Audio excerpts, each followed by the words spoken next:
Are you ready, T. All right. He has questions in his hand. After he goes through these, we have microphones set up at either aisle. And again, the reason we go for the written questions is we find that it distracts people or deters them for writing a treatise. We want a question that our speaker can address. So with that, you're on. Okay. Well, thank you very much. I enjoyed making this presentation. It's probably the last place that I can think of that will invite me to make a presentation like this. I've done this 3 times. At Loma Linda, we have a Coleman class that's residual heretics, mostly.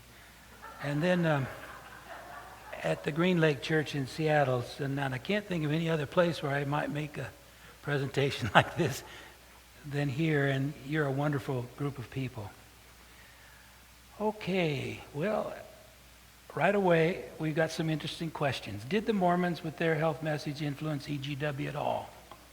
No, as far as I can tell.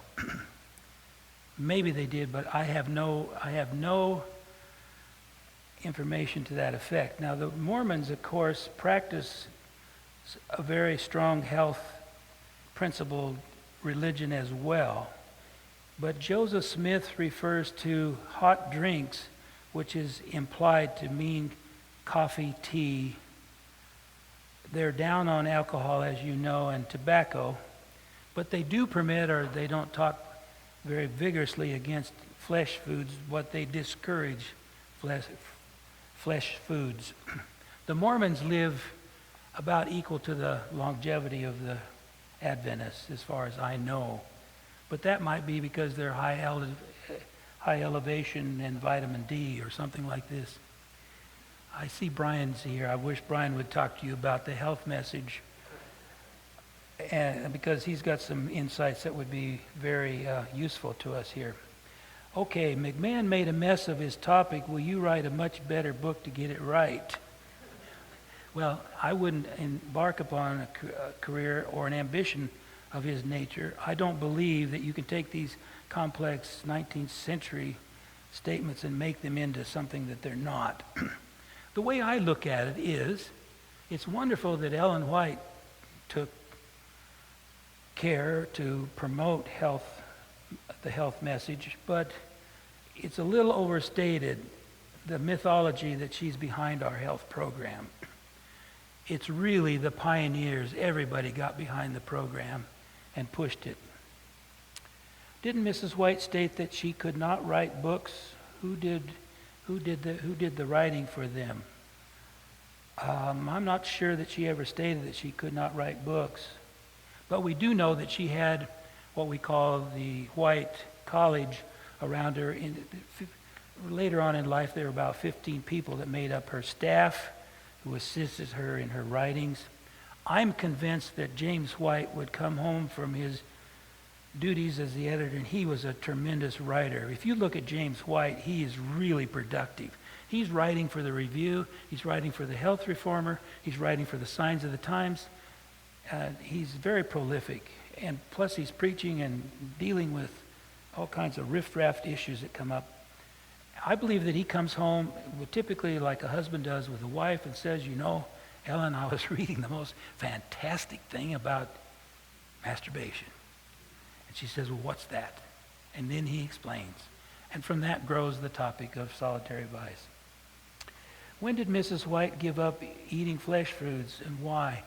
About 1894, the best. If you go to the web and type Ellen White, let me tell you something. I hope that my talk will create in you an interest, and you'll study the origins of your faith. If you go to the White Estates, that will mislead you a little bit. But if you go to the archives, Bert Hoviak signaled me the other day that the Health Reformer is currently on the archives. I went through the Health Reformer, and it's unbelievable what you learn from the Health Reformer about the growth of the Adventist message. Mrs. White is not writing for the Health Reformer. It's all coming from physicians and outside agitators for good health practices within the church and outside of the church. When she does create a column, it's usually about some religious topic, like How do you get your children to pray? Things like that. It's on the General Conference Archives. You just type in General Conference Archives, and it'll take you there. There's a whole list. There must be 200 publications now. You can look at, for example, I wanted to discover when my father first entered the work as an Adventist minister in 1940. I went to the North Pacific Gleaner, typed in my last name, Willey, and I saw him coming up over and over. So I found out he's dead now, but I found out what he was doing when he was a youngster. So when did Ms. White give up eating meat? About 1994, and if you type Ellen White, meat eating, and look on what you capture, you'll see one of the most revealing documentation of all the times of meat eating after the message was given to the Adventist Church, including venisons and mallard ducks and chickens and oysters and so forth. Why did she give it up? Well, one of the things that happened when she was in Australia is a Catholic lady came over and knelt down beside her and pled with her to quit eating meat because it was killing the animals. And this touched Mrs. White's sensitivity about animal life, and she resolved then not to eat any more flesh foods. She was not a big meat eater, though. I must point that out to you, even after giving the message to stop eating meat. What is your best guess as to how much of the final chapters of the Great Controversies material borrowed from other authors? Well, who knows? I do know this, and this is hard to find, but the German government required the white estates to remove 26 sentences from the Great Controversy, otherwise go to jail. Because the Constitution of the German government does not permit another religion to down-talk other religions, and there was too much down-talk about the Catholics. I tried to get the General Conference to apologize for or to give data to individuals on amalgamation of man and beast, to apologize to the black community, because this is negative to the black people, and the executive committee voted not to remove those or apologize for those statements, but they would if they were going to go to jail. Did Mrs. White advise a person to eat eggs raw? I don't know. Whew. She did? Okay.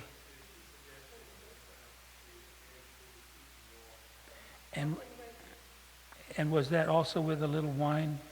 A little wine too. Yeah. Okay, so to record this, one of the members in the audience said, yes, that she did give advice to somebody who had pernicious anemia. Did she know that disease state? No, but she knew that what she was recommending was cure. Okay. And I couldn't tell you if that's is that a good idea? No, B12, okay. Well, I would go down to the pharmacy and get B12. I believe in reincarnation. Well, I'm not sure I would join your boat, wherever it might go. I believe the people who were mixing spices, camels, humans, and God were from Shamalot. Well, I can't read this one. Maybe you could rewrite this one.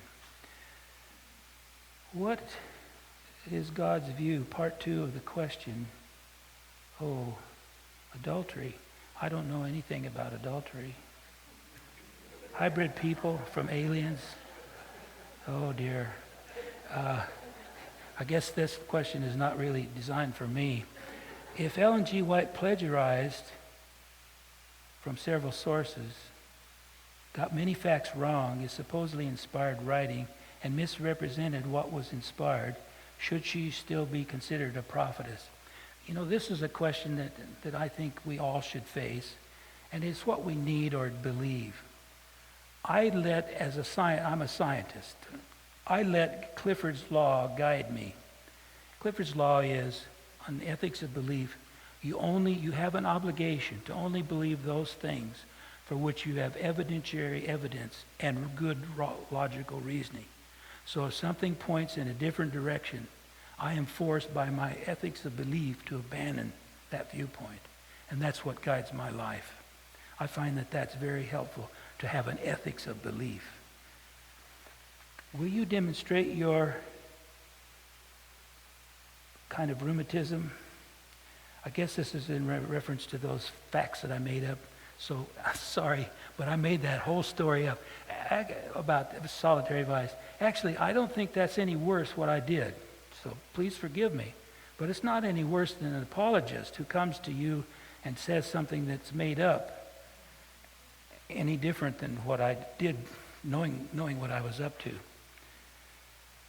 Whose idea was it that Mrs. White's health concepts all originated with the health vision? Was it she herself or others? That is a good question. That would take you a long time to go through the literature, but you could do it. And I've started doing that. The surprising thing I've learned is that most of the pioneers of our faith, John Loughborough, Haskell, Snook, and many others, knew what was going on, particularly Uriah Smith, but also George Butler. And they felt that Mrs. White was essential for the populace of the Adventist faith to make it. They knew what was going on. There's no cover-up. If you want to find it, you have to search, but you can find it in the review and in the archives.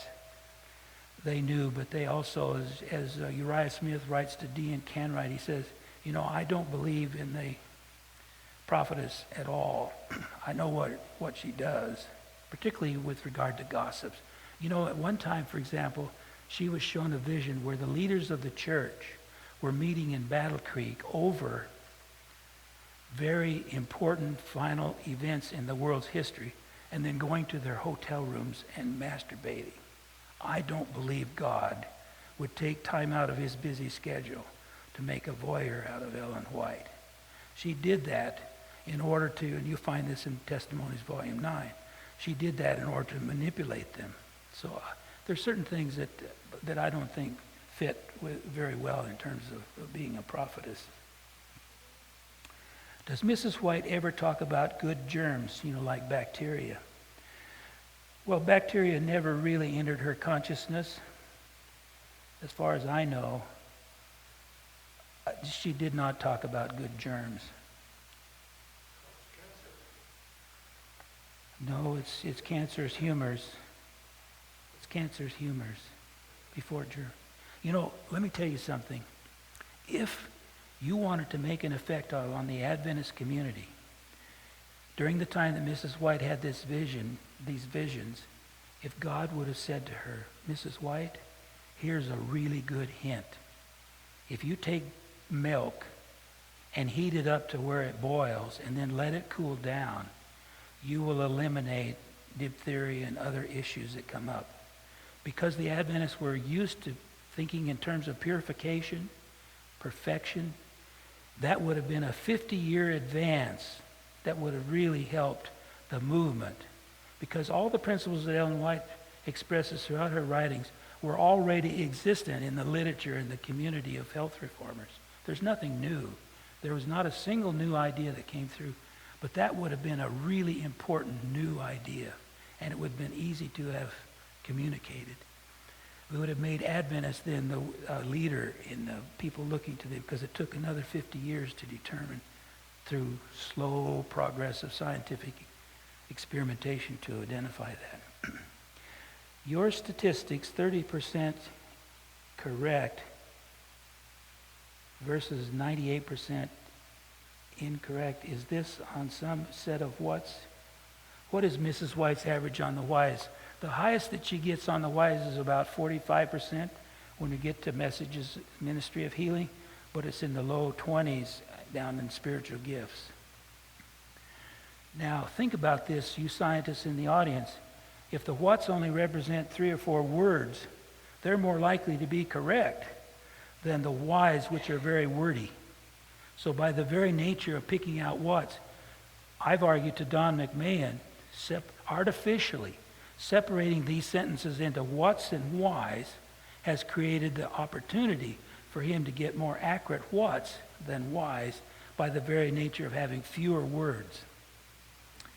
He doesn't abide hardly anything I tell him. And I don't blame him. I'm a scientist and he is not a scientist. Okay, questions from the audience. Here's your chance to ask a question if I didn't answer that the first time. Your microphone is set up, and if you want to venture toward one, again, ask the question of our speaker. And I'll pick up this microphone here and use it as By the way, somebody asked the question about rewriting a book. I am writing the book on amalgamation of man and beast, which I presented here. And I'm in 4 chapters already.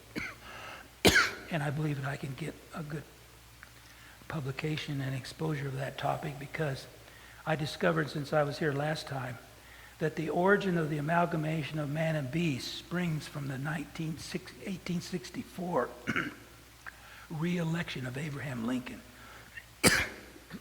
There was a false tract produced by 2 newspaper reporters in New York who claimed that Abraham Lincoln, in the Emancipation Proclamation, was encouraging people to amalgamate.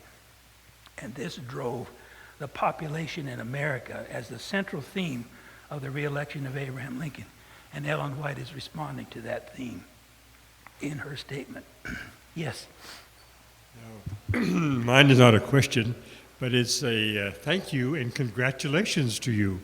From the newsletter, I thought you were going to come to give us a talk on the inspired E.G. White, but you didn't. And I had come prepared, voted for Bear to shoot you down. But you had about, I have about 90% of what you had, what you presented today. And it's right on the button. And we agree with you 100%. Well, you'll go to heaven for that one. Okay, other questions? Please come to a microphone so we can get you recorded. Okay? Oh, amalgamation. This was an idea in the 19th century that amalgamation of man and beast created a new species, and this would be humans reproducing with animals. The animal would be a chimpanzee or something like that. It's very dangerous to try to mate with a chimpanzee. Try it. You'll see what I'm talking about. Okay, other questions? You're worn out already. Herman, did you have? No, you're bringing drink to the speaker. Here comes a question. All right. I thought this one would be asked, and I spoke to Dr. Katz and I said, I won't even write this down because certainly someone must ask this. I went to Loma Linda as a nursing student, and every hour of our class time was very precious. We didn't have time to just throw away on an extra class. How did you allow this Dr. Mahan to get up there and take class time to give this information to test students when they have so much information in their heads that they have to prepare for their license? Now, is this something that in order to obtain funds from the conference, you had to give someone floor time, as it were, to explain the general conference's position on health? Thank you. Yes. Your question is, did Don McMahon take student time in his presentation? To my knowledge, this has never happened. What you see here is what he explained. When Ron Number's book came out in '76, it was a big perturbation in the emotional life of the church. Do you remember this, member of the audience? Yes. It was a big deal. And in order to countervail against these, the White Estates sent several of their professionals into the old Adventist community arguing against Ron Number's book. And as Don McMahon points out, they've never been able to really fundamentally rule Ron Number's book down. But they're accepting his presentation here in this book simply because they have no other place to go. And he creates these statistical probability numbers just out of the air, and it sounds wonderful. If you have 10 to the 28, that's, you know, the total number of atoms in the universe is 10 to the 56. So that's a big number, but it's a meaningless number. And for example, if in America, if you want to have two people that have the same birthdays in 365 days, you don't have to have any more than 23 people in your population to get the same number, to get in two individuals with the same birthday in that. So, and if you have such a low number of 44 watts, you can't get large probability numbers like this at all. That's ridiculous. You need millions of what statements to do that. Yeah. Any other question? Here comes one. Isn't it true that Ellen White did not take everything from these various men? They had things that weren't correct. Like she would even inform John Harvey Kellogg of what was out there that was true, and he used that and became successful. That's what I've read. Well, to answer your question, if you look at Don McMahon's work here with the whats and the whys, there is a lot of misinformation that do not rise to the level of being accepted by a physician of his type. He says that they're invalid or insignificant, so you don't have to go to whether John Harvey Kellogg took information from Ellen White or not. Okay, the mic to your left. This question is about to what extent the beliefs and doctrines of Ellen White might interfere with Adventist medical practice today. For example, if I'm up in Loma Linda Hospital recovering from surgery, can I get a hamburger and a decent cup of coffee? Or not? Well, yes, you can get a hamburger at Loma Linda. And there are certain situations where people heal faster if they have protein from meat, and they will be recommended during the healing process. Coffee, well, Barbara, you were recently in the hospital. Could you get coffee? Yeah, you could get coffee. Oh.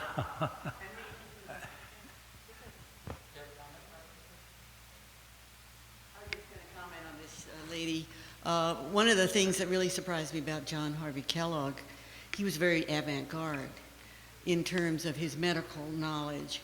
He brought, when Pavlov from Russia, the response that he developed, well, his researcher, Boldaroff, came to John Harvey Kellogg. He brought him to America. And he was also went to Europe and learned the latest surgical techniques for abdominal surgery. He also brought Banning and Best in 1922, and they discovered insulin from dogs. And I mean, it turned around diabetes care, type 1 diabetes. So I was very much impressed because I read Swartz's book on John Harvey Kellogg, and I was very much impressed with how he was marching down the medical knowledge and how well informed he was. Yes, in 1922, so he was still alive then, and brought them to lecture at Battle Creek. So I just wanted to educate you on how I was impressed with how advanced he was and kept up his knowledge base. He went to Europe, learned the latest, and brought people back to Battle Creek to be educated. Michael, your question. Oh, it's about John Harvey Kellogg again. He had no children of his own, but he adopted 22 children. And one of them I met, a descendant of them, and she told us that John Harvey Kellogg was a very inventive person and practiced in addition to his inventions. And Mrs. White, during the early days when she and him were on good terms. We'd come into his lab, and she'd ask him questions about where he's going. And sure enough, in a few days, she'd have a vision, and she'd repeat the same things that John Harvey Kellogg told her. And your question was? Do you believe this fable? Well, as a scientist, I would have to tell you that I would want to go to my sources and check up on that, something like that. But that's a good kind of thing to launch an investigation.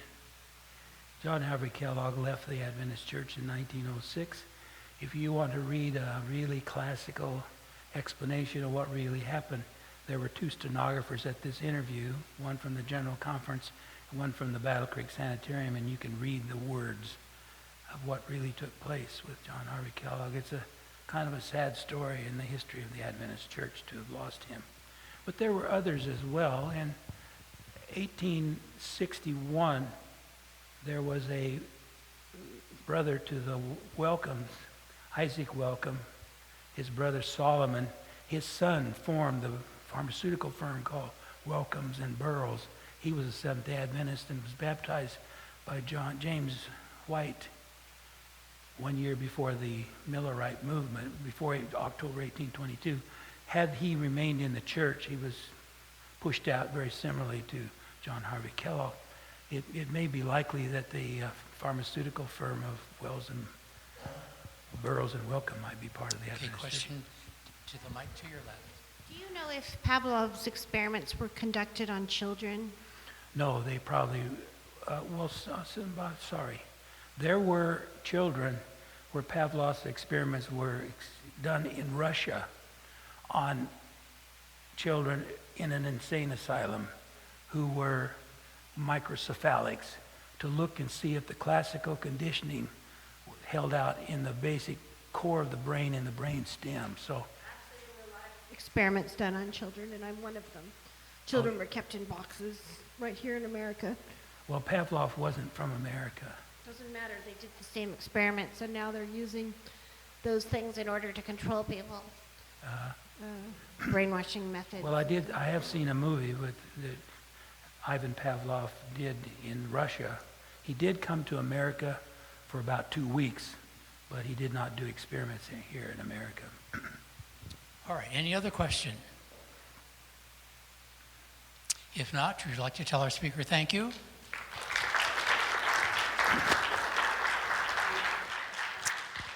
Thank you, T. Willey. Glad for your presentation again. I want to remind you that you have an appointment back here on October 10 to hear a very different topic, but also encourage you to mark your calendar for the second Sabbath in November when we have Arthur Patrick coming back to give us a new look at Ellen G. White and the parenting or reparenting of Adventism. Let's bow our heads as we're dismissed. Loving Father, we thank you for your presence with us again. We invite you to go with us as we leave this place. Continue to guide our thinking as we look at some of the historical background of this denomination that we have become a part of and have learned to love. In Jesus' name, amen.